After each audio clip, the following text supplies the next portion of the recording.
lancar adalah uang kas atau aktiva lain yang diharapkan dapat dicairkan menjadi uang tunai dalam periode berikutnya atau paling lama 1 tahun.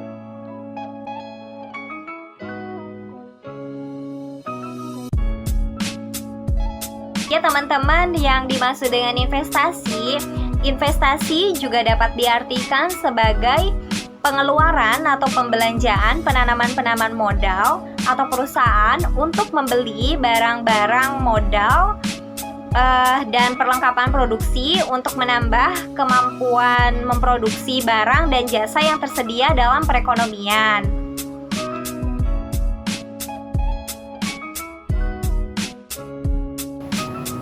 Nah, untuk konsep modal kerja aktiva lancar itu ada dua. Yang pertama, modal kerja bersih atau juga disebut dengan net working capital. Nah, sumber dari modal kerja bersih ini adalah aktiva lancar dikurangi dengan hutang lancar. Yang kedua, ada modal kerja kotor atau disebut juga dengan gross working capital. Nah, sumber dari modal kerja kotor ini adalah investasi perusahaan dalam aktiva lancar itu sendiri. Misalnya kayak kas, sekuritas yang dapat diperjualbelikan, piutang, dan persediaan.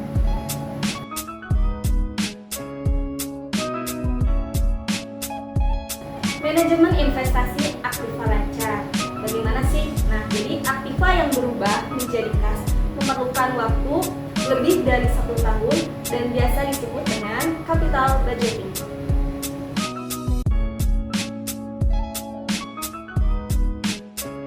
Manajemen kas, keputusan investasi pada sekuritas, kebijakan dan prosedur penjualan kredit, manajemen persediaan, dan manajemen aktiva tetap. Semakin rendah proporsi aktiva likuid, semakin besar profitabilitas perusahaan. Guys, mau punya mobil, punya rumah sendiri, liburan ke Iceland, S2 di Amrik? Gampang kok, asal ada duitnya. Ya iyalah, masa belinya nggak pakai duit? Masalahnya tabungan kita bakal cukup nggak? Oke, kita nabung tiap bulan, bahkan sampai hemat-hemat demi masa depan.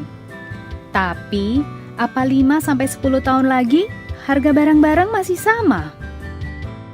Coba deh ingat-ingat, waktu kita kecil dulu, harga mie instan sebungkus berapa? Harga minuman botol berapa? Dulu, gopek doang kita udah bisa dapat mie instan sebungkus. 10 tahun kemudian, sekarang 2.000 sampai 2.500. Padahal barangnya masih sama loh. Kok bisa? Nah, ini yang namanya inflasi. Harga barang terus naik sehingga nilai uang makin menurun. Efeknya apa sih ke tabungan? Misalnya, kita nabung dengan bunga 5% per tahun. Tapi dalam 10 tahun terakhir, rata-rata inflasinya 6,1%. Jadi, uang kita malah kepotong 1,1%. Rugi dong. Kalau kita punya pendapatan tetap, tetapi masih mengandalkan tabungan, inflasi akan jadi bencana. Jumlah yang diterima dan ditabung akan relatif tetap, sedangkan harga barang terus melambung tinggi. Mau nabung sebanyak apapun, bunga tabungan nggak bakal bisa ngejar.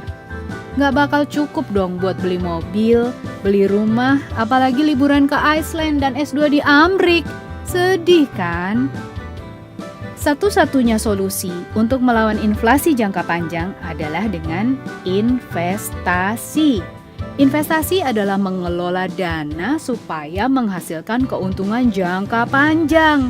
Bentuknya bisa bermacam-macam, seperti mendirikan usaha, membeli properti, menyimpan emas, termasuk yang sederhana namun tetap menguntungkan adalah investasi di saham atau reksadana.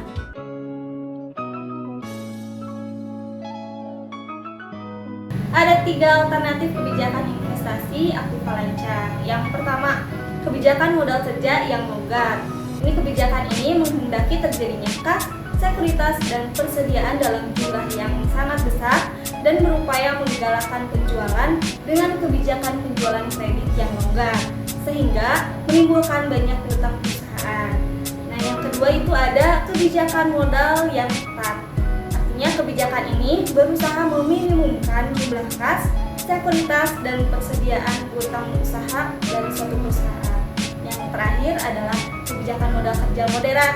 Nah, di antara kedua kebijakan modal kerja yang ekstrim biasanya disebut dengan moderat. Biasanya nih, kalau misalkan model kerja moderat ini 50% modal kerjanya itu dihasilkan dari piutang usaha jangka pendek. Nah, 50%-nya lagi itu dihasilkan dari piutang usaha jangka panjang. Seperti itu.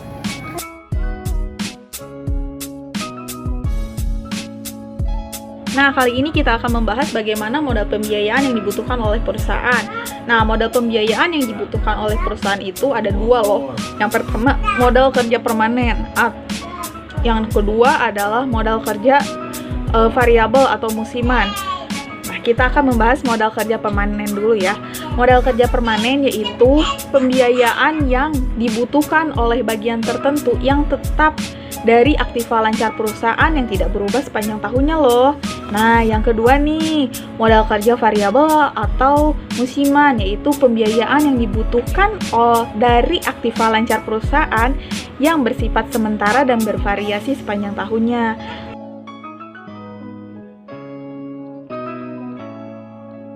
Adalah uang tunai, girobank, cek, dan kertas-kertas lainnya yang dapat diterima oleh bank sebesar nominalnya. Nah, setiap perusahaan selalu membutuhkan kas untuk membiayai usahanya. Apa itu kas kecil? Mari kita simak selanjutnya. Kas kecil adalah sejumlah dana yang dibentuk khusus untuk pengeluaran yang bersifat rutin dan relatif kecil jumlahnya.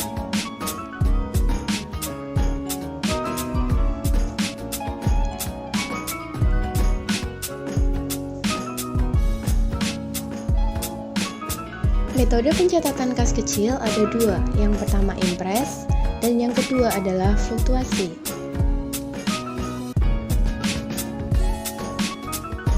Ilustrasi. Adi dan Santi adalah teman. Adi bekerja di PT Sari Murni, sedangkan Santi bekerja di PT ABC. Mereka sama-sama bertugas mengelola dana kas kecil, termasuk pencatatannya.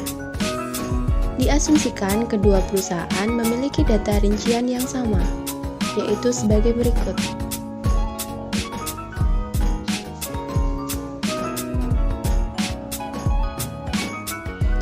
Adi mencatat menggunakan metode fluktuasi, di mana metode ini dicatat setiap adanya transaksi. Maka hasilnya menjadi seperti ini. Tanggal yang dicatat adalah tanggal terjadinya transaksi. Santi mencatat menggunakan metode impres, yang dimana pencatatan dilakukan hanya pada saat pengisian kembali kas kecil.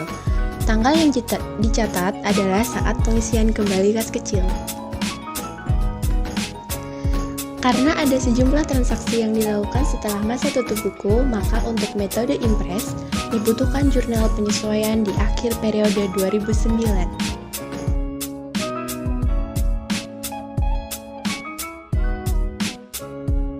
Lalu, apa dasar pemikiran perusahaan selalu menyimpan kas? Nah, yang pertama, ada saldo transaksi atau transaksi balance. Nah, yang kedua, ada saldo kompensasi atau compensation balance.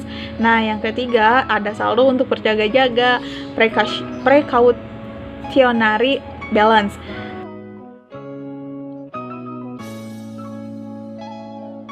Kita akan membahas apa itu anggaran kas. Anggaran kas adalah perakiraan arus kas perusahaan di masa mendatang yang timbul dari penagihan dan pengeluaran.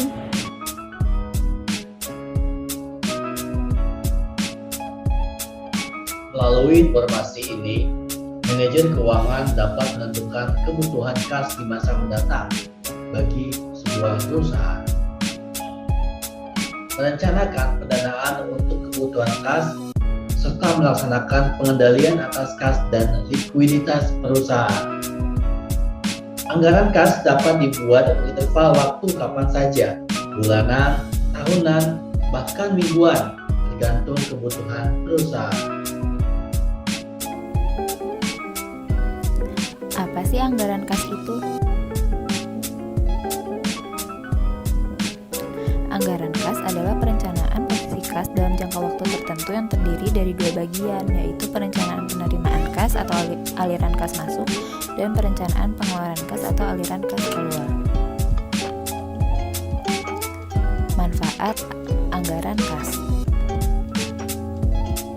Yang pertama, membantu manajemen dalam pengendalian kas. Yang kedua, mengendalikan bagaimana sumber tersebut digunakan sesuai dengan rencana yang telah ditetapkan dalam jangka waktu tertentu. Yang ketiga, alat bantu manajemen dalam melakukan perencanaan sumber daya yang akan diperoleh dan digunakan. Tujuan anggaran kas. Yang pertama, menentukan posisi kas pada berbagai waktu dengan membandingkan uang kas masuk dan uang kas keluar. Yang kedua, memperkirakan kemungkinan terjadinya defisit atau surplus. Yang ketiga, mempersiapkan keputusan pembelanjaan jangka pendek dan jangka panjang. Yang keempat, sebagai dasar kebijakan pemberian kredit. Yang kelima, sebagai dasar otorisasi dana anggaran yang disediakan. Yang keenam, sebagai dasar penilaian terhadap realisasi pengeluaran kas sebenarnya. Dimensi waktu perencanaan dan pengendalian kas.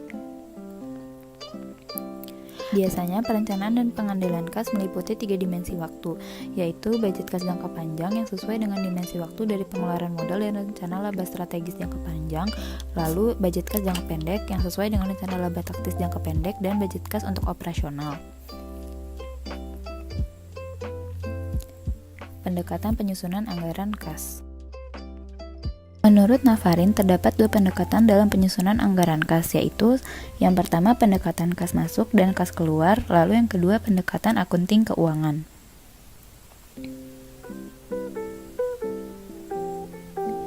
Pendekatan kas masuk dan kas keluar atau metode langsung. Metode ini didasarkan pada analisis naik dan turun kas yang dianggarkan yang mencerminkan semua arus kas masuk dan kas keluar dari anggaran jualan, anggaran biaya, dan anggaran tambahan produk modal. Metode ini disebut juga dengan pendekatan anggaran kas jangka pendek.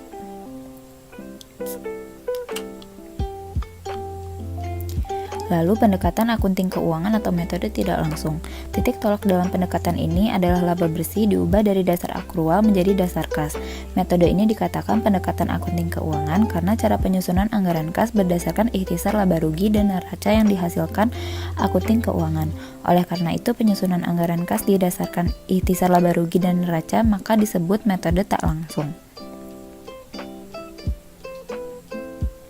Menurut Ellen Christina et al., ada 2 pendekatan dalam menyusun anggaran kas, yaitu anggaran kas jangka pendek, yaitu anggaran ini merupakan alat operasional pengendalian kas sehari-hari, lalu anggaran kas jangka panjang, di mana meliputi jangka waktu 5-10 tahun yang disesuaikan dengan perencanaan perusahaan yang telah disusun. Maka jangka waktu anggaran kas jenis ini disesuaikan dengan waktu yang tercakup di dalam corporate plan tersebut. Sumber dan penggunaan kas. Sumber kas masuk yang utama adalah 1. Hasil penjualan produk secara tunai, 2. Hasil menagih piutang dagang,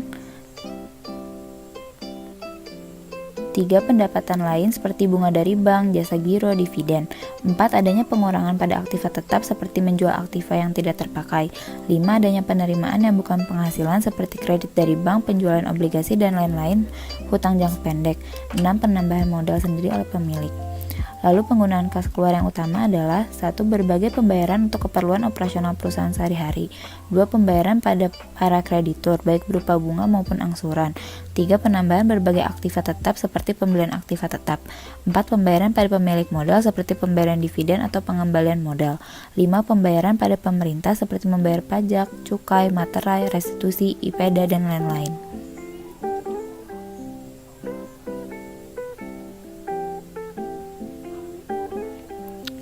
Manfaat laporan sumber dan penggunaan kas.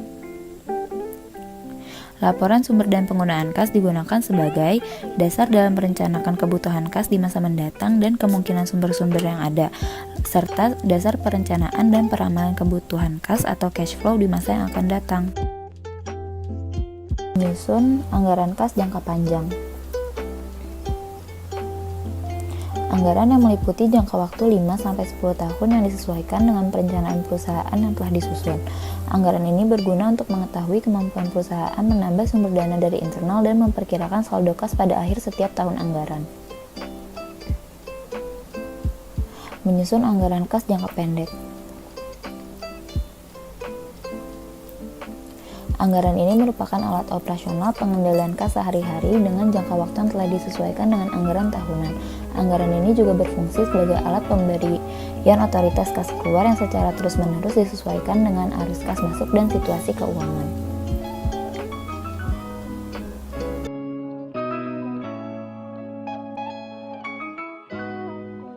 Kemudian yang dimaksud kebijakan kredit dan kebijakan penagihan piutang yaitu kebijakan kredit yaitu suatu penentuan dalam penyeleksian pemberian kredit, standar kredit, dan syarat kredit.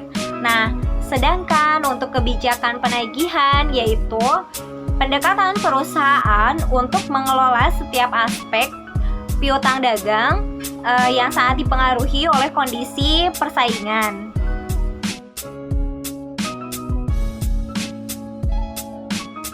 Pengaruh kebijakan piutang yang utama pada laba perusahaan.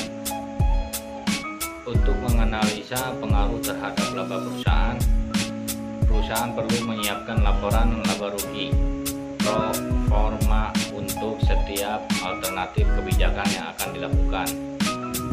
Contoh kebijakan kredit 2/10 dikurangi N/30 dibagi 2/20 dikurangi N/30 dibagi 2/10 dikurangi N/60.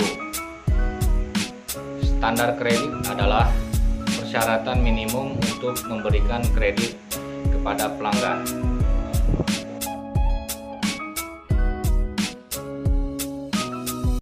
Persediaan memiliki 3 fungsi, yaitu 1. Adanya ketidakpastian permintaan atau permintaan mendadak. 2. Adanya ketidakpastian pasokan dari para supplier. Yang ketiga, adanya ketidakpastian tenggang waktu pemesanan.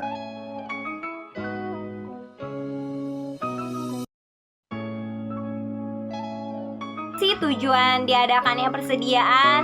Nah, tujuannya yaitu yang pertama itu untuk memberikan layanan yang terbaik pada pelanggan. Nah, yang kedua yaitu untuk memperlancar proses produksi. Yang ketiga yaitu untuk mengantisipasi kemungkinan terjadinya kekurangan persediaan atau stock out ya. Nah, yang keempat yaitu untuk menghadapi fluktuasi harga.